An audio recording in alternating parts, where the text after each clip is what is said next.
Good morning, students. The next chapter, queuing theory. Queuing theory is the mathematics of waiting lines. It is also known as waiting line theory. It is extremely useful in predicting and evaluating system performance. It is a branch of mathematics that studies and models the act of waiting in lines. The first person who developed a viable queuing theory was the French mathematician S.D. Poisson in 1781 to 1840. So this queuing theory, the next chapter, and also to review the linear programming simplex method. Just to review the linear programming simplex method. കാരണം കഴിഞ്ഞ ക്ലാസ്സിൽ നമ്മളത് പറയുമ്പോൾ തന്നെ space ഇല്ലാതുകൊണ്ട് നിന്ന് പോയതാണ്. ഒന്ന് ഞാൻ ടീച്ചർ അതൊന്ന് റിവ്യൂ ചെയ്തിട്ട് ക്യൂയിങ് തിയറിയുടെ ഡീറ്റെയിൽസ് പറഞ്ഞുതരാം. നമ്മൾ ലീനിയർ പ്രോഗ്രാമിംഗ് സിംപ്ലക്സ് മെത്തേഡ് കഴിഞ്ഞ കുറച്ച് ക്ലാസ്സുകളായിട്ട് പഠിച്ചിട്ടുണ്ട്. ലീനിയർ പ്രോഗ്രാമിംഗ് സിംപ്ലക്സ് മെത്തേഡ് എന്ന് പറഞ്ഞു കഴിഞ്ഞാൽ ഗ്രാഫിക്കൽ മെത്തേഡിൽ രണ്ട് ആക്സസ് മാത്രമേ ഉള്ളൂ, എക്സും വൈയും, x1 x2. അതിൽ കൂടുതൽ വേരിയബിൾസ് വെച്ചിട്ട് നമ്മൾ ചെയ്യാൻ വേണ്ടിയിട്ട് സാധാരണ യൂസ് ചെയ്യുന്ന മെത്തേഡിനെയാണ് നമ്മൾ സിംപ്ലക്സ് മെത്തേഡ് എന്ന് പറയുന്നത്. സിംപ്ലക്സ് മെത്തേഡ് ഡെവലപ്പ് ചെയ്തത് ജോർജ് ബി ഡാൻസിങ് 1947 അതിനകത്ത് കുറേ ടേംസ് ഉണ്ട്. Slack variable, surplus variable, basic solution, basic, അതുപോലെ തന്നെ കുറേ ടേംസുകളുണ്ട്. അതൊന്നും ഞാൻ പറയുന്നില്ല. സിംപ്ലക്സ് വേരിയബിളിൽ എങ്ങനെയാണ് നമ്മൾ പ്രോബ്ലം ചെയ്യുന്നതെന്ന് വെച്ചാൽ ഫസ്റ്റ് നമ്മൾ രണ്ട് രീതിയിലാണ് നമ്മൾ പ്രോബ്ലം ചെയ്യുക. ഫസ്റ്റ് ബേസിസ് ആയിട്ട് നമ്മൾ നമുക്ക് ആദ്യം തരുന്ന ഒബ്ജക്റ്റീവ് ഫംഗ്ഷനും അതുപോലെ തന്നെ കൺസ്ട്രെയിൻസും നമ്മൾ ഉണ്ടാക്കും. ചില ക്വസ്റ്റ്യൻ ഒബ്ജക്റ്റീവും കൺസ്ട്രെയിൻസും ഡയറക്റ്റ് തരും, അല്ലെങ്കിൽ നമ്മൾ ഒബ്ജക്റ്റീവും കൺസ്ട്രെയിൻസും ഉണ്ടാക്കും. അപ്പോൾ ഒബ്ജക്റ്റീവും കൺസ്ട്രെയിൻസും ഉണ്ടാക്കുമ്പോൾ നമ്മൾ ഫസ്റ്റ് പ്രോബ്ലം ചെയ്യുമ്പോഴോ ഈ കൺസ്ട്രെയിൻസിനെ ആദ്യം ഈക്വൽ ടു ഫോമിലേക്ക് മാറ്റണം. അപ്പോൾ മാക്സിമം ആണ് നമ്മൾ ഒബ്ജക്റ്റീവ് എങ്കിൽ കൺസ്ട്രെയിൻസ് ഉണ്ടാവുക less than or equal to ആണ്. അപ്പോൾ മാക്സിമൈസ് ഒബ്ജക്റ്റീവ് ആണെങ്കിൽ less than or equal to എന്ന് പറയുന്ന കൺസ്ട്രെയിൻസ് വരുമ്പോൾ നമ്മൾ അതിനെ മിനിമൈസ് ചെയ്യാൻ വേണ്ടിയിട്ട്, അല്ലെങ്കിൽ അതിനെ മാക്സിമൈസ് ആ ഒരു വാല്യൂവിനെ ഈക്വൽ ടു ആക്കാൻ വേണ്ടിയിട്ട് അവിടെ ഒരു വേരിയബിൾ യൂസ് ചെയ്യും. അതിനെ സ്ലാക്ക് വേരിയബിൾ എന്ന് പറയും. സ്ലാക്ക് വേരിയബിൾ S1 S2 കൊണ്ടാണ് ഇൻഡിക്കേറ്റ് ചെയ്യുക. ആഡ് സ്ലാക്ക് വേരിയബിൾ ആണ്. അപ്പോൾ സ്ലാക്ക് വേരിയബിൾ വെച്ചിട്ട് നമ്മൾ ഇക്വേഷനെ അല്ലെങ്കിൽ കൺസ്ട്രെയിൻസിനെ ഈക്വൽ ടു ഫോമിലേക്ക് മാറ്റും. എന്നിട്ട് അടുത്ത സ്റ്റെപ്പ് എന്ന് പറഞ്ഞാൽ ഒബ്ജക്റ്റീവിനെ നമ്മൾ എന്ത് ചെയ്യും, ഒബ്ജക്റ്റീവിനെ റീസെറ്റ് ചെയ്യും. ഒബ്ജക്റ്റീവ് മാക്സിമൈസ് ഒബ്ജക്റ്റീവിനെ റീസെറ്റ് ചെയ്തിട്ട് സ്ലാക്ക് വേരിയബിൾസ് ആഡ് ചെയ്യും. അപ്പോൾ സ്ലാക്ക് വേരിയബിൾസിന് S1 S2 0 വാല്യൂ കൊടുക്കും. എന്നിട്ട് നമ്മൾ ഇനീഷ്യൽ സിംപ്ലക്സ് ടേബിൾ വരയ്ക്കും. ഇനീഷ്യൽ സിംപ്ലക്സ് ടേബിൾ വരച്ചിട്ട് അതിൻ്റെ അകത്തെ വാല്യൂ, അതിൻ്റെ മാക്സിമം വാല്യൂ കാൽക്കുലേറ്റ് ചെയ്ത് കണ്ടുപിടിക്കും. മാക്സിമം വാല്യൂ കാൽക്കുലേറ്റ് ചെയ്യും. റീപ്ലേസ്മെൻറ്റ് റേഷ്യോയിൽ മിനിമം വാല്യൂ ബേസ് ചെയ്തിട്ട് നമ്മൾ ആ വേരിയബിൾസിനെ ഇൻകമിങ് ഫാക്ടർ ആക്കും. എന്നിട്ട് ആ ഇൻകമിങ് ഫാക്ടറായ x1 അല്ലെ x2നെ 0 1 ഫോമിലേക്ക് മാറ്റും. എന്നിട്ട് അവിടെ കൊടുത്തിട്ടുള്ള S2നെ റീപ്ലേസ് ചെയ്യും, അല്ലെങ്കിൽ S1 S2നെ വാല്യൂ കൊടുത്തിട്ടുള്ള റീപ്ലേസ് ചെയ്തിട്ട് x1നെ 0 1 ഫോമിലേക്ക് മാറ്റിയിട്ട് അതിനെ കൺവേർട്ട് ചെയ്യും. എന്നിട്ട് നമ്മൾ ഒരു റഫ് ആയിട്ടുള്ള ഒരു ടേബിൾ വരയ്ക്കും. എന്നിട്ട് ആ റഫ് ടേബിളിൻ്റെ ബേസിൽ സെക്കൻഡ് സിംപ്ലക്സ് ടേബിൾ വരയ്ക്കും. എന്നിട്ട് അവിടെയും ഇൻകമിങ് ഫാക്ടർ കണ്ടെത്തും. എന്നിട്ട് തേർഡ് സിംപ്ലക്സ് ടേബിൾ വരയ്ക്കും. ഇങ്ങനെ വരച്ച് ഫൈനൽ സൊല്യൂഷൻ നമുക്ക് മാക്സിമൈസ് ആണെങ്കിൽ ഫൈനൽ സൊല്യൂഷൻ്റെ വാല്യൂ 0 അല്ലെങ്കിൽ എന്ത് ചെയ്യണം, നമുക്ക് നെഗറ്റീവ് വാല്യൂ കിട്ടണം. 0 അല്ലെങ്കിൽ negative value x1 x2 S1 S2 S3 കിട്ടുമ്പോൾ അവിടെ നമുക്ക് ഒപ്റ്റിമം സൊല്യൂഷൻ കണ്ടെത്താൻ പറ്റും. ആ ഒപ്റ്റിമം സൊല്യൂഷൻ കണ്ടെത്തിയിട്ട് x1നും x2നും ഒബ്ജക്റ്റീവിലുള്ള x1നും x2നും വാല്യൂ കൊടുത്തിട്ട് കിട്ടുന്ന വാല്യൂ ആയിരിക്കും നമ്മൾ അതിൻ്റെ ഒറിജിനൽ കോസ്റ്റ് അല്ലെങ്കിൽ ഒറിജിനൽ വാല്യൂ. അപ്പോൾ അങ്ങനെ നമ്മൾ മാക്സിമൈസ് വരയ്ക്കും. അടുത്ത കേസാണ് മിനിമൈസ്. മിനിമൈസ് എന്ന് പറഞ്ഞു കഴിഞ്ഞാൽ മിനിമൈസേഷൻ എന്ന് പറഞ്ഞു കഴിഞ്ഞാൽ greater than or equal to ആയിരിക്കും. Greater than or equal to വന്നു കഴിഞ്ഞാൽ അപ്പോൾ ആ ഗ്രേറ്റർ ദാൻ ഈക്വൽ ടു എന്ന് പറയുന്ന കൺസ്ട്രെയിൻസിലേക്ക് നമുക്ക് കൊണ്ടുവരണം. അവിടെ അത് വന്നു കഴിഞ്ഞാൽ നമ്മളവിടെ എന്ത് ചെയ്യണം, നമ്മൾ മിനിമൈസേഷൻ കേസിൽ greater than or equal to വന്നു കഴിഞ്ഞാൽ നമ്മളവിടെ രണ്ട് വേരിയബിൾസ് യൂസ് ചെയ്യണം. ഒന്ന് സർപ്ലസ് വേരിയബിളും മറ്റൊന്ന് ആർട്ടിഫിഷ്യൽ വേരിയബിളും. സർപ്ലസ് വേരിയബിൾ S1 S2 എപ്പോഴും മൈനസ് ആണ് ചെയ്യേണ്ടത്. ആർട്ടിഫിഷ്യൽ വേരിയബിൾ ആഡ് ചെയ്യണം. ഇനി ഒബ്ജക്റ്റീവ് കൺസ്ട്രെയിൻസിനെ ഈക്വൽ ആക്കി മാറ്റണം. എന്നിട്ട് ഒബ്ജക്റ്റീവ് ഫംഗ്ഷൻസിൽ എപ്പോഴും മാക്സിമൈസ് ആണ് നമുക്ക് തരുന്നതെങ്കിൽ അവിടെ മൈനസും, മിനിമൈസ് ആണ് തരുന്നതെങ്കിൽ ആർട്ടിഫിഷ്യൽ വേരിയബിൾ ആഡും ചെയ്യണം. ആർട്ടിഫിഷ്യൽ വേരിയബിളിന് എമ്മും സർപ്ലസ് വേരിയബിളിന് സീറോവും വാല്യൂ കൊടുക്കും. എന്നിട്ട് നേരത്തെ ചെയ്ത പോലെ തന്നെ ഇനീഷ്യൽ വേരിയബിൾ വെച്ചിട്ട് ചെയ്യും. ആർട്ടിഫിഷ്യൽ വേരിയബിൾസ് എൻ്റർ ചെയ്യുമ്പോൾ ആർട്ടിഫിഷ്യൽ വേരിയബിൾസിന് ഇൻകമിങ് വേരിയബിൾ വരുമ്പോൾ നേരത്തെ ചെയ്ത പോലെ തന്നെ ആർട്ടിഫിഷ്യൽ വേരിയബിളിന് ഇൻകമിങ് വേരിയബിൾ വരികയാണെങ്കിൽ ആർട്ടിഫിഷ്യൽ വേരിയബിളിനെ ഓരോന്നായിട്ട് ഡ്രോപ്പ് ചെയ്യണം. അപ്പോൾ അവസാനം ഫൈനൽ ആൻസർ വരുമ്പോഴേക്കും ലാസ്റ്റ് ടേബിൾ എത്തുമ്പോഴേക്കും ആർട്ടിഫിഷ്യൽ വേരിയബിൾ ഉണ്ടാവാൻ പാടില്ല. എന്നിട്ട് നമ്മൾ മാക്സിമൈസ് ആണെങ്കിൽ അതിൻ്റെ വാല്യൂ അല്ലെങ്കിൽ മിനിമൈസ് ആണെങ്കിൽ അതിൻ്റെ വാല്യൂ 0 അല്ലെങ്കിൽ പോസിറ്റീവ് ഫിഗർ വരുമ്പോൾ അവിടെ എത്തിയിട്ട് നമ്മൾ എന്ത് ചെയ്യും, ആ വാല്യൂവിന് കൊടുത്തിട്ട് സോൾവ് ചെയ്യും. നെക്സ്റ്റ് മൂന്നാമത്തെ വരുന്ന മിക്സഡ് ടൈപ്പ് ഓഫ് പ്രോബ്ലം ആണ്. ഒരു മിനിമൈസ് എന്ന് പറയുന്ന ഒരു ഒബ്ജക്റ്റീവിന് കൺസ്ട്രെയിൻസ് പോസിറ്റീവും constraints greater than or equal to അല്ലെങ്കിൽ less than or equal to, അടുത്ത കൺസ്ട്രെയിൻസ് ഈക്വൽ ടു, ഇങ്ങനെ മൂന്നും വരുമ്പോൾ അതിനെയാണ് നമ്മൾ മിക്സഡ് ടൈപ്പ് എന്ന് പറയുന്നത്. അപ്പം greater than or equal to വരുമ്പോൾ അവിടെ സർപ്ലസ് വേരിയബിൾസും ആർട്ടിഫിഷ്യൽ വേരിയബിൾസും കൊണ്ടുവരാം. Less than or equal to ആണെങ്കിൽ അവിടെ സ്ലാക്ക് വേരിയബിൾസ് കൊണ്ടുവരാം. ഇനി ഈക്വൽ ടു ആണെങ്കിൽ ആർട്ടിഫിഷ്യൽ വേരിയബിൾസ് മാത്രം കൊണ്ടുവരാം. എന്നിട്ട് നമ്മൾ ഇതുപോലെ ചെയ്ത പോലെ തന്നെ പ്രോബ്ലം ചെയ്യും. അതിനാണ് മിക്സഡ് ടൈപ്പ് എന്ന് പറയുന്നത്. നെക്സ്റ്റ് അൺബൗണ്ടഡ് സൊല്യൂഷൻ അല്ലെ ഫീസിബിൾ സൊല്യൂഷൻ. ഈ രണ്ട് കൺസെപ്റ്റിലും നമുക്ക് നമ്മൾ വിചാരിക്കുന്ന രീതിയിലുള്ള സൊല്യൂഷൻ കിട്ടാൻ പ്രയാസമാണ്. കാരണം ആർട്ടിഫിഷ്യൽ വേരിയബിൾ അവിടെ ക്യാൻസൽ ആവില്ല. അപ്പോൾ നമുക്ക് ഫൈനൽ ആൻസർ കിട്ടില്ല എന്ന് പറഞ്ഞാൽ നമുക്ക് വാല്യൂവിൽ ഫൈനൽ ആൻസർ കിട്ടാത്ത രീതിയിലുള്ള സൊല്യൂഷൻ. നെക്സ്റ്റ് കൺസെപ്റ്റ് ആണ് അവിടെ അടുത്തൊരു കൺസെപ്റ്റാണ് നമ്മൾ പറയുന്നത് 2 phase മെത്തേഡ്, 2 phase മെത്തേഡ് എന്ന് പറഞ്ഞാൽ ഫസ്റ്റ് ഫേസ് നമ്മൾ ഇതുവരെ ചെയ്ത പോലെ തന്നെ സെക്കൻഡ് ഫേസ് ആർട്ടിഫിഷ്യൽ വേരിയബിൾസ് ഇല്ലാതെ, ആർട്ടിഫിഷ്യൽ വേരിയബിൾസ് എടുക്കാതെ ചെയ്യുന്നതിന് സെക്കൻഡ് ഫേസ് എന്ന് പറയുന്നത്. ഫസ്റ്റ് ഫേസ് ആർട്ടിഫിഷ്യൽ വേരിയബിൾ എടുത്തിട്ട് അതിനെ ക്യാൻസൽ ചെയ്ത് ചെയ്യുന്നത്. അപ്പോൾ ഫസ്റ്റ് ഫേസ് നമ്മൾ ചെയ്ത് കഴിയുമ്പോൾ അതിൻ്റെ വാല്യൂ എപ്പോഴും full 0, x1 s2 s1 s2 s3 എല്ലാം 0 വരികയാണെങ്കിൽ നമുക്ക് സെക്കൻഡ് ഫേസിൽ പോയിട്ട് അതുപോലെ തന്നെ ചെയ്യാം. അതിനെയാണ് 2 phase മെത്തേഡ് എന്ന് പറയുന്നത്. മറ്റൊന്ന് ഡ്യുവാലിറ്റി മെത്തേഡാണ്. ഡ്യുവാലിറ്റി മെത്തേഡിൽ നമ്മൾ ഡ്യുവൽ പ്രോബ്ലംസ് ക്രിയേറ്റ് ചെയ്യുക. നമ്മൾ സാധാരണ കാൽക്കുലേറ്റ് ചെയ്ത് സാധാരണ ചെയ്യുന്ന പ്രോബ്ലത്തെ പ്രൈമൽ പ്രോബ്ലം എന്നും സാധാരണ ചെയ്ത പ്രോബ്ലത്തെ മാറ്റിയിട്ട് അതൊരു ഡ്യുവൽ പ്രോബ്ലം ആക്കി മാറ്റുന്നത് ഇതിന് കേസ്. അപ്പോൾ മാക്സിമൈസ് ആണ് പ്രൈമൽ പ്രോബ്ലം എങ്കിൽ മിനിമൈസ് ആയിരിക്കും ഡ്യുവൽ പ്രോബ്ലം. സെഡ് ആണ് പ്രൈമൽ പ്രോബ്ലത്തിനെ ഇൻഡിക്കേറ്റ് ചെയ്യുന്നെങ്കിൽ ഡ്യുവൽ പ്രോബ്ലത്തിനെ ഇൻഡിക്കേറ്റ് ചെയ്യുന്ന G. അപ്പോൾ അങ്ങനെ ഡ്യുവൽ പ്രോബ്ലം ബേസ് ചെയ്തിട്ട് നമുക്ക് ചെയ്യാം. അതിൻ്റെ കാര്യങ്ങളൊക്കെ നമ്മൾ പറഞ്ഞാണ്. മറ്റൊന്നാണ് ഇൻഇക്വാലിറ്റീസ്. ഇൻഇക്വാലിറ്റീസ് എന്ന് പറയുമ്പോൾ ഒന്ന് ഗ്രേറ്റർ ദാനും ഒന്ന് ലെസ് ദാനും വരിക. അങ്ങനെയാകുമ്പോൾ നമ്മൾ അതിനെ ഇക്വാലിറ്റിയിലേക്ക് ആക്കണം. രണ്ടും ഗ്രേറ്റർ ദാൻ അല്ലെ രണ്ടും ലെസ് ദാൻ ആക്കണം.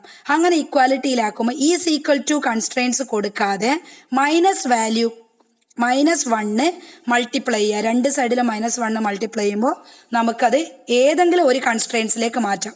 ഇക്വാലിറ്റി എന്ന് പറഞ്ഞാൽ ഈക്വൽ ടു അല്ല, രണ്ടും ഒന്നുകിൽ ഗ്രേറ്റർ ദാൻ ഈക്വൽ ടു അല്ലെങ്കിൽ less than or equal to same കൺസ്ട്രെയിൻസിലേക്ക് മാറ്റാം. അങ്ങനെ മാറ്റിയിട്ട് നമ്മൾ ഫൈനലി പ്രോബ്ലം സോൾവ് ചെയ്യുന്നതിനെയാണ് നമ്മൾ എന്ത് പറയുന്നത്, ഇൻഇക്വാലിറ്റി കൺസ്ട്രെയിൻസ് എന്ന് പറയുന്നത്. ഇത്രയാണ് സിംപ്ലക്സ് മെത്തേഡിലുള്ളൂ. ബാക്കി നമുക്ക് കുറേ പ്രോബ്ലംസ് വർക്ക് ചെയ്തിട്ടുണ്ട്. ബാക്കിയുള്ള പ്രോബ്ലംസ് ഇങ്ങനെ വർക്ക് ചെയ്യുക. ദ നെക്സ്റ്റ് ചാപ്റ്റർ ആണ് queuing theory. Queuing theory is the mathematics of waiting line. It's a mathematics of queue എന്ന് പറയുന്നത് എന്താ, വെയിറ്റിംഗ് ലൈൻ തന്നെയാണ്. അത് തന്നെയാണ് ക്യൂയിങ് തിയറി പറയുന്നത്. So it's a mathematics of waiting lines, ലൈനായിട്ട് നിൽക്കുക ഒരു ലൈനാണ്. It is also known as waiting line theory. അതുകൊണ്ട് ഈ തിയറിയെ വെയിറ്റിംഗ് ലൈൻ തിയറി എന്നും പറയും. It is extremely useful in predicting and evaluating system performance. അപ്പോൾ അത് ഒരു സിസ്റ്റം പെർഫോമൻസ് പ്രിഡിക്റ്റ് ചെയ്യാനും അതിനെ ഇവാലുവേറ്റ് ചെയ്യാനും അതിന്റെ പെർഫോമൻസ് മുൻകൂട്ടി പ്രിഡിക്റ്റ് ചെയ്ത് ഇവാലുവേറ്റ് ചെയ്യുന്ന സിസ്റ്റത്തെയാണ് നമ്മൾ ക്യൂയിങ് തിയറി എന്ന് പറയുന്നത്. Actually it is a branch of mathematics that studies and models of act of waiting in lines. Actually ഇത് എന്താ, മാത്തമാറ്റിക്സ് തിയറിയാണ്, ബ്രാഞ്ച് ഓഫ് മാത്തമാറ്റിക്സ് ആണ്. ഇത് സ്റ്റഡി ചെയ്യുന്നതും അതിന്റെ മോഡൽസ് ഓഫ് ആക്ടിങ് വെയിറ്റിംഗ് ലൈൻസിനെ ബേസ് ചെയ്തിട്ടാണ് ചെയ്യുന്നത്. So the first person who develop a viable queuing theory, ആദ്യത്തെ പേഴ്സൺ ഈ ഒരു വയബിൾ ക്യൂയിങ് തിയറി ഡെവലപ്പ് ചെയ്തത് വാസ് ദ ഫ്രഞ്ച് മാത്തമാറ്റീഷ്യൻ, അല്ലെങ്കിൽ this queuing theory developed by French mathematician SD Poisson in 7081 8040. ഇപ്പൊ 7081 മുതൽ 8040 വരെയുള്ള അദ്ദേഹത്തിന്റെ കാലഘട്ടത്തിലാണ് ഫ്രഞ്ച് മാത്തമാറ്റീഷ്യനായ SD പോയ്സോൺ ആണ് ഈ ഒരു തിയറി ഡെവലപ്പ് ചെയ്തത്. Actually queuing theory most significant application of queuing theory occurred in the during of 80s. 1800 കാലഘട്ടങ്ങളിലാണ് ക്യൂയിങ് തിയറി എന്ന് പറയുന്ന കൺസെപ്റ്റ് ഏറ്റവും മോസ്റ്റ് ആയിട്ട് ഡെവലപ്പ് ചെയ്തത്. So when the telephone companies were faced the problem of how many operations to be placed on duty at a given time, telephone companies ഒരുമിച്ച് എത്ര operations ഒരുമിച്ച് ചെയ്യാൻ പറ്റും, അല്ല എത്ര ഡ്യൂട്ടീസ് അറ്റ് എ ടൈമിൽ ഒരുമിച്ച് ചെയ്യാൻ പറ്റും എന്നുള്ള കാൽക്കുലേഷൻസിന് വേണ്ടിയിട്ട് ടെലിഫോൺ കമ്പനീസ് ആണ് ആദ്യമായിട്ട് ശരിക്കും പറഞ്ഞാൽ ക്യൂയിങ് തിയറീസ് വളരെയധികം അപ്ലൈ ചെയ്ത്. അവരെന്താ ചെയ്തതെന്ന് വെച്ചാൽ all queues were switched manually by an operator who physically connected a right of switchboard. Each customers required the operator only for a few seconds. It took to really direction and having a plug of inserted and time record. അപ്പം ഈ telephone companies എല്ലാ കോൾസും manually എന്ത് ചെയ്യും, switch ചെയ്യും. എന്നിട്ട് ഓരോ operator എല്ലാം switch ബോർഡിൽ ഇത് കണക്ട് ചെയ്യും. എന്നിട്ട് ഓരോ കസ്റ്റമേഴ്സും ഓപ്പറേറ്റ് ചെയ്യുക, ഒരേ സെക്കൻഡിൽ തന്നെ എല്ലാ കസ്റ്റമേഴ്സിനും ഓപ്പറേറ്റ് ചെയ്യാൻ പറ്റുന്ന രീതിയിൽ അത് അറേഞ്ച് ചെയ്യും. അങ്ങനെയാണ് അവർ ആദ്യമായിട്ട് ആ ഒരു ക്യൂയിങ് തിയറി എന്ന് പറയുന്ന കൺസെപ്റ്റ് ടെലിഫോൺ കമ്പനീസ് അപ്ലൈ ചെയ്തു. അപ്പോൾ അവർക്ക് എന്ത് ചെയ്യാൻ പറ്റും, ideal 4 minutes at a time, ideal time എന്ന് പറഞ്ഞാൽ വേസ്റ്റിംഗ് ഓഫ് ടൈം ഒഴിവാക്കാൻ പറ്റിയിട്ട് എല്ലാ ഓപ്പറേറ്റേഴ്സിനും എളുപ്പത്തിൽ സർവീസസ് എന്ത് ചെയ്യാൻ പറ്റും, പ്രൊവൈഡ് ചെയ്യാൻ പറ്റും. അതിന് വേണ്ടിയിട്ടാണ് ആദ്യമായിട്ട് ശരിക്കും പറഞ്ഞാൽ ക്യൂയിങ് തിയറി എന്ന് പറയുന്ന കൺസെപ്റ്റ് ഡിസ്ക്രൈബ് അല്ലെങ്കിൽ ക്യൂയിങ് തിയറി എന്ന് പറഞ്ഞ കൺസെപ്റ്റ് ഓപ്പറേറ്റ് ചെയ്യുന്നത്. മീൻസ് അവർക്ക് അപ്പോൾ 24 സ്വിച്ച് ബോർഡ്സിലൂടെ ഒരുപാട് നമുക്ക് കസ്റ്റമേഴ്സിന് എന്ത് ചെയ്യാൻ പറ്റും, കൺസെപ്റ്റ് ഫോളോ ചെയ്യാൻ പറ്റും. The theories of probabilities and telephone conversation, ശരിക്കും പറഞ്ഞാൽ തിയറീസിന് ഇങ്ങനെയാണ് വിളിക്കുക, theories of probabilities and telephone conversation was published in 1909 by A.K. Erlang. Erlang എന്ന് പറയുന്ന ഒരു വ്യക്തി 1909 ഒരു ബുക്സ് പബ്ലിഷ് ചെയ്തിട്ടുണ്ട്, theory of probabilities and telephone conversation. ഇതിലൂടെയാണ് ശരിക്കും ക്യൂയിങ് തിയറി എന്ന് പറയുന്ന കൺസെപ്റ്റ് പിന്നീട് വളരെ പോപ്പുലർ ആയത്. So these number of waiting time situation existing in the industries, പിന്നീട് അത് ഇൻഡസ്ട്രിയിൽ അപ്ലൈ ചെയ്യും, ഇൻഡസ്ട്രിയിൽ number of waiting time situations apply ചെയ്യുകയും ചെയ്യും. പ്രധാനമായിട്ടും computer programs are waiting to be processed in computer system. Customers are waiting to be served at a manufacturing operation. Machines are waiting to be repaired at a maintenance shop. ഇവിടെയൊക്കെയാണ് കൂടുതലായിട്ടും ഈ ഒരു waiting time situation കൂടുതലായിട്ട് use ചെയ്ത്. ഒന്ന്, computer programs are waiting to be processed in a computer system. Computer programs computer സിസ്റ്റത്തിൽ ഒന്ന് കഴിഞ്ഞ് അടുത്തത് വെയിറ്റ് ചെയ്യില്ലേ, അങ്ങനെ വെയിറ്റ് ചെയ്യാൻ വേണ്ടിയിട്ട് ഈ തിയറി അപ്ലൈ ചെയ്യുന്നു. മറ്റൊന്ന്, customers are waiting to served at a manufacturing operation. ഒരു മാനുഫാക്ചറിംഗ് ഓപ്പറേഷൻ ചെയ്യുമ്പോൾ അതിനകത്ത് കസ്റ്റമേഴ്സ് അവർ സെർവ് ചെയ്യുന്ന അവർ വെയിറ്റ് ചെയ്യുന്നു. മറ്റൊന്ന്, machine are waiting to be repaired at a maintenance shop. Maintenance ഷോപ്പിൽ മെഷീൻസ് റിപ്പയറിന് കൊടുക്കുമ്പോൾ അത് വെയിറ്റ് ചെയ്യുന്നു. അപ്പോൾ ഇങ്ങനെയുള്ള ഓരോ വെയിറ്റിങ്ങിന് വേണ്ടിയിട്ടാണ് ആദ്യമായിട്ട് ശരിക്കും വെയിറ്റിംഗ് തിയറി എന്ന് പറയുന്നത്, അല്ലെ വെയിറ്റിംഗ് കൺസെപ്റ്റ് ഡെവലപ്പ് ചെയ്ത്. So general concept of queuing theory situation, medical, airport, traffic, ഇവിടെയൊക്കെ നമ്മൾ ക്യൂയിങ് തിയറി യൂസ് ചെയ്യുന്നില്ലേ. മെഡിക്കലിൽ doctors office, access to diagnostic, specialist reference. അപ്പോൾ നമ്മളൊരു മെഡിക്കൽ പർപ്പസിന് വേണ്ടി ഒരു ഡോക്ടറെ അടുത്ത് പോയി, നമുക്ക് ടോക്കൺ തരില്ലേ, ഡോക്ടറെ അടുത്ത് പോയാൽ എന്ത് ചെയ്യും, ടോക്കൺ തരും. അപ്പോൾ ടോക്കൺ ബേസിൽ മാത്രമാണ് ഒരാളെ കഴിഞ്ഞാലേ അടുത്ത ആൾക്ക് കയറാൻ പാടുള്ളൂ. So actually it is A queuing theory situations applied in medicine. അതുപോലെ ഡയഗ്നോസ് ചെയ്യുമ്പോൾ, അതുപോലെ തന്നെ റിസൾട്ട്, ഒരു നമ്മൾ ബ്ലഡ് ടെസ്റ്റ് ചെയ്ത് കഴിഞ്ഞാൽ ആഫ്റ്റർ 15 മിനിറ്റ്സ് നമ്മൾ വെയിറ്റ് ചെയ്യണ്ടേ. ആ വെയിറ്റ് ചെയ്യുമ്പോൾ അവിടെയുള്ള ആ സിറ്റുവേഷൻ, അപ്പോൾ അടുത്ത ആളെ ടെസ്റ്റ് ചെയ്യുമ്പോൾ അയാൾ ചിലപ്പോൾ 16 മിനിറ്റ് വെയിറ്റ് ചെയ്യണം. നെക്സ്റ്റ് അടുത്ത ആൾ വെയിറ്റ് ചെയ്യുമ്പോൾ അയാൾ ചിലപ്പോൾ 18 or 20 മിനിറ്റോ വെയിറ്റ് ചെയ്യണം. അപ്പോൾ ക്യൂയിങ് കൺസെപ്റ്റാണ് അവിടെ യൂസ് ചെയ്യുന്നത്. നെക്സ്റ്റ് എയർപോർട്ട്സിൽ എന്താ, ചെക്ക് ഇൻ, നമ്മൾ ചെക്ക് ഇൻ ചെയ്യില്ലേ. അതുപോലെ ബാഗേജ് കളക്ഷൻ, റൺവേ ഡീലേസ്, റൺവേയിലൊക്കെ ഡിലേ വന്നിട്ടുള്ള ചെറിയ പ്രോബ്ലം നമ്മൾ കുറച്ച് മുന്നേ എയർപോർട്ടിലൊക്കെ നമ്മൾ ഫേസ് ചെയ്തതാണ്. അപ്പോൾ എയർപോർട്ട്സിലൊക്കെ ക്യൂയിങ് എന്ന് പറയുന്നത് ഓരോന്നിനും ഓരോ ടൈമുണ്ട്. ക്യൂ ആ സിസ്റ്റത്തിൽ മാത്രമേ പോകാൻ പറ്റുള്ളൂ. So airports. നെക്സ്റ്റ് ട്രാഫിക്, നമുക്ക് ഇപ്പോൾ നിങ്ങൾ തന്നെ കാണുന്ന പബ്ലിക് ട്രാൻസ്പോർട്ടേഷൻ, ആ പബ്ലിക് ട്രാൻസ്പോർട്ടേഷനിൽ ട്രാഫിക് ഇല്ലേ. ട്രാഫിക് എന്ന് പറയുന്ന ഇപ്പോൾ 4 ഒരു ജംഗ്ഷൻ ഉണ്ട്. അപ്പോൾ ആ ജംഗ്ഷനിൽ ഇപ്പോൾ ഫോർ എക്സാമ്പിൾ വടകര ഒരു ജംഗ്ഷൻ ഉണ്ടെന്ന് വയ്ക്കുക. ആ ജംഗ്ഷനിൽ 4 സൈഡിലേക്കും റോഡുണ്ട്. അപ്പോൾ എങ്ങനെയാ കൺട്രോൾ ചെയ്യുന്നത്? ട്രാഫിക് മാൻ ആണോ? അല്ല, ട്രാഫിക് സിഗ്നലാണ്. ആ ട്രാഫിക് സിഗ്നൽ എങ്ങനെയാ കൺട്രോൾ ചെയ്യുന്നത്? ഓരോ സ്ഥലത്തിലേക്കും ഓരോ സ്പേസ് ഉണ്ട്. ആ ഒരു സ്പേസ് അല്ലെ ഒരു ക്യൂ ഉണ്ട്. ആ ക്യൂവിൽ വണ്ടികൾ ഇങ്ങനെ ക്യൂ ചെയ്ത് തന്നെ പറ്റണം. ആ ഒരു ടൈം കഴിയുമ്പോഴേ ആ വണ്ടികൾക്ക് എന്ത് ചെയ്യാൻ പാടുള്ളൂ, മൂവ് ചെയ്യാൻ പാടുള്ളൂ. അല്ലെങ്കിൽ ആക്സിഡന്റ് ഒരുപാട് സംഭവിക്കും. അപ്പോൾ ഇതിനൊക്കെ വേണ്ടിയിട്ട് നമ്മൾ സാധാരണ ക്യൂയിങ് തിയറി ജനറൽ പർപ്പസിന് യൂസ് ചെയ്യുന്നുണ്ട്. ഏറ്റവും കൂടുതൽ മാനുഫാക്ചറിങ് പർപ്പസിനും ജനറൽ പർപ്പസിനും ഒക്കെ ക്യൂയിങ് തിയറി യൂസ് ചെയ്യുന്നുണ്ട്, ലൈക്ക് മെഡിസിൻ, എയർപോർട്ട്, ട്രാഫിക്കിലൊക്കെ. അപ്പോൾ ക്യൂയിങ് തിയറി എന്ന് പറയുന്ന കൺസെപ്റ്റ് വളരെയധികം പോപ്പുലർ ആണ്. So application of queuing theory in ബിസിനസ്സിൽ ക്യൂയിങ് തിയറി അപ്ലൈ ചെയ്യുന്നത് ഡിഫറെന്റ് പർപ്പസിന് വേണ്ടിയിട്ട് അപ്ലൈ ചെയ്യുന്നുണ്ട്. So generally branches of operation, actually queuing theory is the branches of operation research because results are often used when making of business decision about the resources are needed. So the different applications of queuing theory in business. First, departmental സ്റ്റോഴ്സിന് വേണ്ടിയിട്ട് departmental stores, ഓരോ departmental stores എങ്ങനെയാണ് ഓരോന്നായിട്ട് department vice. അപ്പോൾ ഒന്ന് കഴിഞ്ഞ് ഒന്ന് അങ്ങനെയാണ് വരിക, എല്ലാം ഒരുമിച്ച് വരില്ല. അപ്പോൾ ഡിപ്പാർട്ട്മെന്റൽ സ്റ്റോഴ്സിൽ ക്യൂയിങ് തിയറി അപ്ലൈ ചെയ്യുന്നുണ്ട് ബിസിനസ്. ബാങ്ക്സ് വളരെ പോപ്പുലർ ആയിട്ട് നമുക്കറിയാം. ബാങ്കിങ് സിസ്റ്റത്തിൽ എന്ത് തന്നെയാണ്? ടോക്കൺ സിസ്റ്റം അല്ലേ? ഒരാൾ ഡെപ്പോസിറ്റ് ചെയ്യണമെങ്കിൽ അദ്ദേഹത്തിന് എന്ത് തന്നെയാണ്? ടോക്കൺ സിസ്റ്റം ആണ്. ഡെപ്പോസിറ്റ് ചെയ്യാൻ എല്ലാവരും ഒന്ന് ചെയ്യാൻ പറ്റുമോ? അതുപോലെ വിഡ്രോ ചെയ്യണമെങ്കിൽ ഒക്കെ നമുക്ക് ടോക്കൺ സിസ്റ്റം ആണ്. ഓരോ ഇൻഡിവിജ്വൽസിനും അവിടെ ടോക്കൺ സിസ്റ്റം ആണ് ബാങ്കിൽ. സോ ടോക്കൺ സിസ്റ്റം എന്ന് പറഞ്ഞാൽ ആക്ച്വലി എന്താ? Queuing system. അതിനാണ് വെയിറ്റിംഗ് ലൈൻ സിസ്റ്റം എന്ന് പറയുന്നത്, ബാങ്ക്സ്. Third, post office. മൂന്നാമത്തെ പോസ്റ്റ് ഓഫീസിൽ ഇതുപോലെ തന്നെയാണ്. റെസ്റ്റോറൻറ്റിൽ എങ്ങനെയാ? നമ്മൾ ഓർഡർ കൊടുത്താലേ നമുക്ക് എന്ത് ചെയ്യുള്ളൂ? ഫുഡ് കിട്ടുള്ളൂ. ഓർഡർ കൊടുക്കുമ്പോൾ ഫസ്റ്റ് ഓർഡർ കൊടുക്കുന്ന ആൾക്ക് ഫസ്റ്റ് ഫുഡ് സെർവ് ചെയ്യും, സെക്കൻഡ് ഓർഡർ കൊടുക്കുന്ന ആൾക്ക് സെക്കൻഡ് ഫുഡ് സെർവ് ചെയ്യും. അപ്പോൾ ഓർഡർ ബേസിലാണ്. So that is waiting line ആണ്. ചില റെസ്റ്റോറൻറ്റുകളിലൊക്കെ പോയാൽ നമ്മൾ ഒരുപാട് ടൈം വെയിറ്റ് ചെയ്യേണ്ടി വരും, കാരണം നമ്മൾ ഓർഡർ കൊടുത്താലേ അവർ ഫുഡ് ഉണ്ടാക്കുള്ളൂ. സോ റെസ്റ്റോറൻറ്റുകൾ, ബിസിനസ് വേൾഡിൽ നമ്മൾ ക്യൂയിങ് തിയറി അപ്ലൈ ചെയ്യും. നെക്സ്റ്റ്, പെട്രോൾ പമ്പിലോ ഫസ്റ്റ് കയറുന്നാക്ക് വണ്ടിയിൽ പെട്രോൾ അടിച്ചു തരുമോ? ഇല്ല. അവിടെയും നമ്മൾ ക്യൂ തന്നെ ഫോളോ ചെയ്യണം.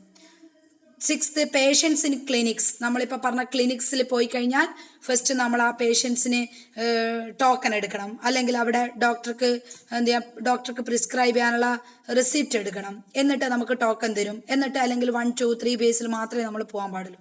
മാനുഫാക്ചറിങ് യൂണിറ്റ്സ് എന്ന് പറഞ്ഞാൽ നമ്മൾ റിയൽ ലൈഫിൽ അല്ലെങ്കിൽ ബിസിനസ് ലൈഫിൽ എവിടെയും എന്ത് ചെയ്യേണ്ടി വരും? ക്യൂ ചെയ്യേണ്ടി വരും, അല്ലെ വെയിറ്റിംഗ് ലൈൻ ഫോളോ ചെയ്യേണ്ടി വരും. സോ അതൊക്കെ നമ്മളെ ക്യൂയിങ് തിയറി എന്ന് പറഞ്ഞാൽ നമുക്കിതൊന്നും അറിയില്ല, നമ്മളെല്ലാവരുടെയും വെയിറ്റ് ചെയ്യുന്നുണ്ട്, പക്ഷെ അത് എന്തിൻ്റെ ബേസിലാണ് വെയിറ്റ് ചെയ്യുന്നതെന്ന് അറിയില്ല. ആ ബേസ് എന്തിൻ്റെ ബേസിലാണ് വെയിറ്റ് ചെയ്യുന്നതെന്ന് അറിയാൻ വേണ്ടിയിട്ടാണ് നമ്മൾ ഈ ചാപ്റ്റർ പഠിക്കുന്നത്. സോ ക്യൂയിങ് തിയറി അല്ലെങ്കിൽ വെയിറ്റിംഗ് ലൈൻ തിയറി എന്ന് പറയും. So that business applications of queuing theory in business. ഇത് മാത്രമല്ല, ഒരുപാടുണ്ട്. First, departmental stores, banks, post office, restaurants, petrol pump, patients in clinic, manufacturing units, etcetera. അപ്പം നമ്മൾ അതുപോലെ തന്നെ അവിടെ നമ്മൾ എറൈവിങ് ഉണ്ടാവും, അവിടെയൊക്കെ സർവീസ് ഉണ്ടാവും, ഡിപ്പാർച്ചർ ഉണ്ടാവും. നമ്മൾ എറൈവ് ചെയ്യുന്നത്, അവിടെ നമുക്ക് കിട്ടുന്ന സർവീസ്, നെക്സ്റ്റ് ഡിപ്പാർച്ചർ, നമ്മൾ അവിടെ നിന്ന് തിരിച്ചു പോകുന്നത്. ഇതൊക്കെ ഒരു ക്യൂയിങ് തിയറി ആയിട്ട് ബന്ധപ്പെട്ട ഒരു ക്യൂവിൻ്റെ പ്രത്യേകത എന്താ? നമ്മൾ വേഗം വന്നു കഴിഞ്ഞാൽ നമുക്ക് വേഗം പോകാം, അല്ലേ? ലിഫോ മെത്തേഡ് ഒക്കെ യൂസ് ചെയ്യും. അപ്പോൾ എറൈവിങ് ഉണ്ടാവും. പിന്നെ എറൈവിങ് കഴിഞ്ഞിട്ട് അടുത്ത എന്താ? നമുക്ക് സർവീസ് കിട്ടും. ദെൻ അവസാനം ഡിപ്പാർച്ചർ ചെയ്യും. അപ്പോൾ അങ്ങനെയുള്ള ബേസിക് കൺസെപ്റ്റാണ്. ടെലിഫോൺ ബൂത്തിലായാലും, റേഷൻ ഷോപ്പിലായാലും, ലൈബ്രറിയിലായാലും, ബാങ്കിലായാലും ഒക്കെ നമ്മൾ എറൈവ് ചെയ്യുന്നതനുസരിച്ചിട്ടാണ് നമുക്ക് ഡിപ്പാർച്ചർ ചെയ്യാം. Next, basic concepts of queuing theory, അല്ലെ ക്യൂവിൻ്റെ basic concept. First of all, queue is a file or line of persons. Queue means to form a line while waiting for something.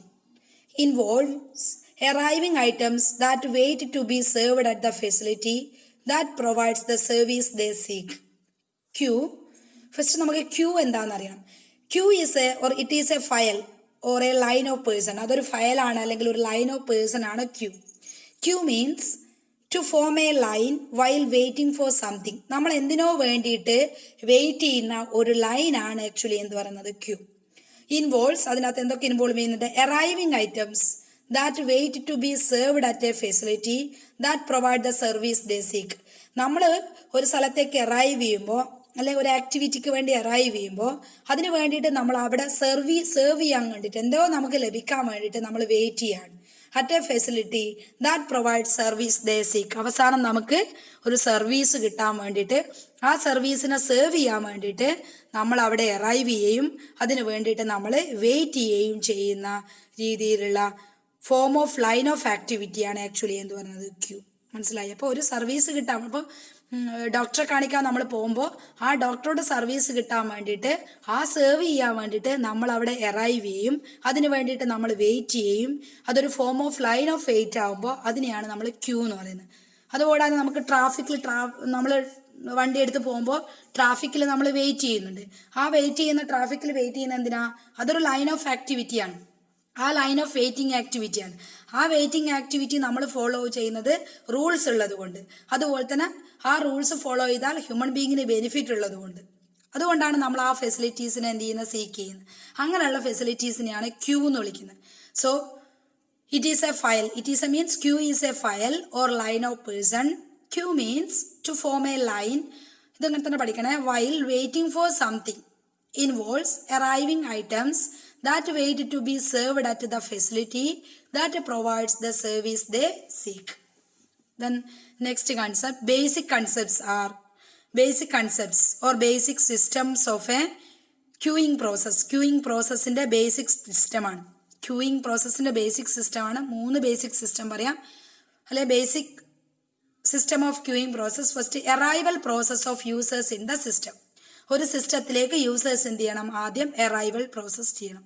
Second, the order in which users obtain access to the service facility once they join the queue. The order in which users obtain the access to the service facility. Order കൊടുത്തിട്ട് users ആ service ഫെസിലിറ്റീസിലേക്ക് join ചെയ്യണം, അല്ലെങ്കിൽ ആ ഫെസിലിറ്റീസിലേക്ക് entry ചെയ്യണം. Once they join the queue. അപ്പോൾ ഒരാൾ ക്യൂവിലേക്ക് entry ചെയ്യണം എന്നർത്ഥം. തേർഡ്, സർവീസ് പ്രോസസ്സിൽ എന്താ? And departure from the system. എന്നിട്ട് നമ്മൾ അറൈവ് ചെയ്ത് ജോയിൻ ചെയ്താൽ നമുക്ക് സർവീസ് കിട്ടും. സർവീസ് പ്രോസസ്സ് ചെയ്ത് കഴിഞ്ഞാൽ കൂടാതെ ഡിപ്പാർച്ചർ ഫ്രം ദ സിസ്റ്റം, ആ സിസ്റ്റത്തിൽ നിന്ന് നമ്മൾ ഡിപ്പാർച്ച് ചെയ്യണം. ഇപ്പോൾ ഫോർ എക്സാമ്പിൾ ബാങ്കിൻ്റെ പറയുകയാണെങ്കിൽ, ബാങ്കിൽ നമ്മൾ പോവാണ്. അപ്പോൾ ആ സിസ്റ്റത്തിലേക്ക് നമ്മൾ എന്താണോ അവിടെ ചെയ്യുന്ന ആ ടോക്കൺ സിസ്റ്റത്തിലേക്ക് എൻട്രി ചെയ്തിട്ട് നമ്മൾ അവിടെ എത്തിക്കഴിഞ്ഞാൽ നമ്മൾ സെക്കൻഡ് പ്രോസസ്സിലേക്ക് എന്ത് ചെയ്യും? Order which the users obtained access to service facility. അപ്പോൾ നമ്മൾ ക്യൂ സിസ്റ്റം ആണെങ്കിൽ ടോക്കൺ സിസ്റ്റം എടുത്ത് നമ്മൾ അവിടെ വെയിറ്റ് ചെയ്യുമ്പോൾ നമുക്ക് ഫെസിലിറ്റി കിട്ടും. ആ ക്യൂവിൽ നമ്മൾ ജോയിൻ ചെയ്താൽ നമുക്ക് ഫെസിലിറ്റീസ് കിട്ടും, അല്ലെങ്കിൽ ഫെസിലിറ്റീസ് എൻ്റർ ചെയ്യും. തേർഡിൽ സർവീസ് പ്രോസസ്. ആ ഫെസിലിറ്റി നമുക്ക് സർവീസ് പ്രോസസ് കിട്ടിക്കഴിഞ്ഞാൽ അടുത്ത സ്റ്റെപ്പ് എന്താ? Departure from the system. അവിടെ നിന്ന് നമ്മൾ ഔട്ട് ചെയ്ത് ഇങ്ങോട്ട് പോരും, അല്ലേ? അത് തന്നെയാണ് ബേസിക് സ്റ്റെപ്സ്, അല്ലെങ്കിൽ basic concept or basic system of queuing process. First, arrival process of users in the system. Second, order in which users obtain access to the service facility once they join the queue. Third, the service process and departure from the system. So these are the basic concepts or basic system of queuing process. Next, basic element of queuing system. Queuing system certain basic element ഉണ്ട്. First, input process. Input process means customers arrive at a regular or irregular intervals of time. നമ്മൾ അവിടെ customers arrival ചെയ്യുക, അല്ലെങ്കിൽ അങ്ങോട്ടേക്ക് എത്തുമ്പോൾ നമ്മൾ അവിടെയുള്ള പ്രോസസ്സിനെയാണ് input process എന്ന് പറയുന്നത്. സെക്കൻഡ്, അറൈവൽ ഡിസ്ട്രിബ്യൂഷൻ എന്ന് പറഞ്ഞാൽ pattern in which number of customers arrive service കൗണ്ടറിലേക്ക് നമ്പർ ഓഫ് കസ്റ്റമേഴ്സ് എന്ത് ചെയ്യുക? Arrival distribution. Third, arrival rate at which customers arrive to be serviced. So, in other words, number of customers arrives per unit of time. എത്ര customers ഒരു ടൈമിൽ നമുക്ക് ആ ഒരു ക്യൂവിലേക്ക് enter ചെയ്തിട്ടുണ്ട്, അതിനെയാണ് അറൈവൽ റേറ്റ് എന്ന് പറയുന്നത്. മനസ്സിലായോ? ഇന്ന് number of customers arrive per unit of time. ഒരു യൂണിറ്റ് ഓഫ് ടൈമിൽ ഇപ്പോൾ 1 മണിക്കൂറിനുള്ളിൽ എത്ര കസ്റ്റമേഴ്സ് അവിടെ എൻ്റർ ചെയ്തിട്ടുണ്ട്. അപ്പോൾ 1 മണിക്കൂറിനുള്ളിൽ ഇത്ര 10 കസ്റ്റമേഴ്സിന് മാത്രമേ അവിടെ അറൈവ് ചെയ്യാൻ പാടുള്ളൂ. അതിനാണ് അറൈവൽ റേറ്റ് എന്നത്. Next, fourth, queuing discipline. Queue ചെയ്യുമ്പോൾ ഉന്തും തള്ളും പാടില്ല നമ്മൾ പറയില്ലേ, അത് തന്നെ. So it's a queuing discipline. ക്യൂക്ക് ഒരു ഡിസിപ്ലിൻ ഉണ്ട്. Queuing discipline refers to priority of system by which next customers to receive service.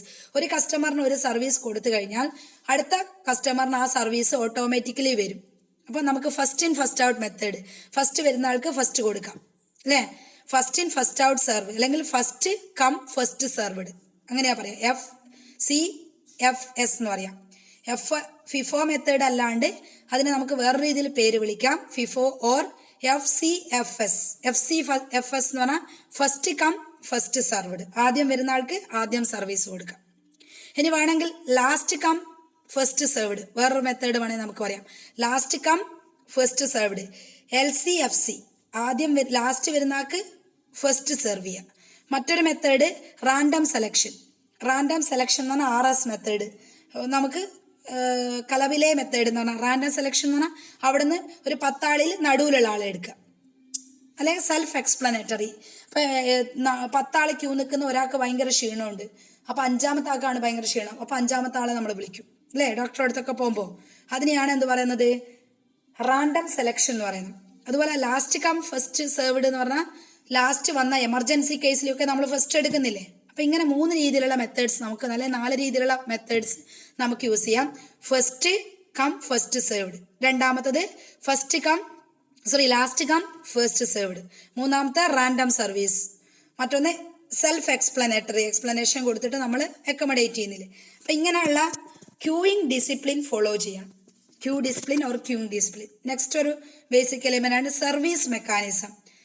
Service mechanism എന്ന് പറഞ്ഞാൽ number of servers, number of കസ്റ്റമേഴ്സിന് ഇത്ര ടൈമിനുള്ളിൽ ഇത്ര ഡ്യൂറേഷനുള്ളിൽ നമ്മൾ സെർവ് പ്രൊവൈഡ് ചെയ്യും. അതിനാണ് എന്ത് പറയുന്നത്, സർവീസ് മെക്കാനിസം.